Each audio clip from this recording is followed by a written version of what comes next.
CNT120, Chapter 3 Lab, we've moved on to our transport layer, our port numbers. So remember, port numbers, they're there so that a device like a server or a PC knows all the data that's coming in. Is this chunk of data, does this belong going to the email application? Does it belong going to my browser? Does it belong going to my music stream?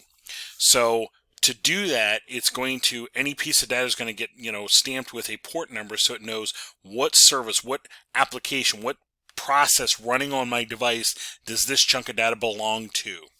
So that's what we're going to take a look. So we're going to, on our Philadelphia laptop, we're going to open up the web browser to a website that's in here. So on my Philadelphia laptop, we have a little web server over here with a generic little website on. So we're going to browse for that from the laptop, and the sniffer should be capturing all that data for us. So I'm going to open up the laptop here. I'm going to go to the desktop, open the web browser, and we're going to just plug in the IP address of the web server at this point. Okay, we're just going to plug in the IP address of the web server. So up top here, we're going to say 192.168.30.4, and we're going to let it go.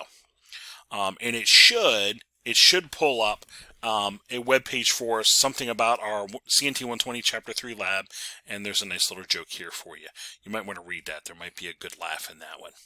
Anyway, loading that web page should be enough traffic generated that our sniffer now has some pieces of information we can look at to try to look at these port numbers. So let's now go look at our sniffer. I'm going to slide that over here, and I'm going to scroll down now. There was our ICMP, our IP version 4 pings, IP version 6 pings. Now we have some TCP data, HTTP, that's loading the web page, and then some more TCP data. So I'm actually going to let's look at one of the first TCP messages captured. So I'll actually look at the first one over here. I'm going to highlight that. I'm going to make this a little bit larger. And what we want to look at in here, let's look at the IP portion. Okay, we previously looked at the Ethernet header. Now let's look at the IP header again real quick. This is coming from the laptop going to the web server, so we know which direction this is going. Now let's look at the TCP portion. So we're going to scroll down here a little bit. Let's look at the TCP portion. Over here I see the source port is 1025 and the destination is port 80. Now, in Packet Tracer, the 1025, that is basically our browser. That's coming from our browser.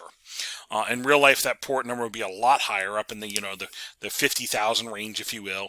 But in Packet Tracer, this is basically coming from our browser. The destination port 80 should make sense. That's one of our port numbers we should remember. Port 80 is HTTP. That's a web server. So this is coming from my browser going to the web server. So this chunk of data coming into the web server, it knows, oh, this is going to the web server service or process running on here. I will share it with that. As it comes back to my computer, let's click the next one over here. As this comes back the other way, because this is now coming from the web server back to my laptop, as it's coming the other way, it's coming from the web server and coming back to my browser. So coming into my computer now knows, oh, send this to the browser, not email, not my audio stream, etc. So please send this to the browser. This will know where this needs to go to. So here, now that we're looking at these port numbers, we should get an idea of, that is how our devices know which process to send this to. In this case, coming back from the web server, it's going to send it to my browser for me. All right, you can use the first TCP or second one. It doesn't really matter. I'll go back to the first one because that's the one we first started with. And I'm scrolling down here to the TCP header part, and I now need the TCP header source port field.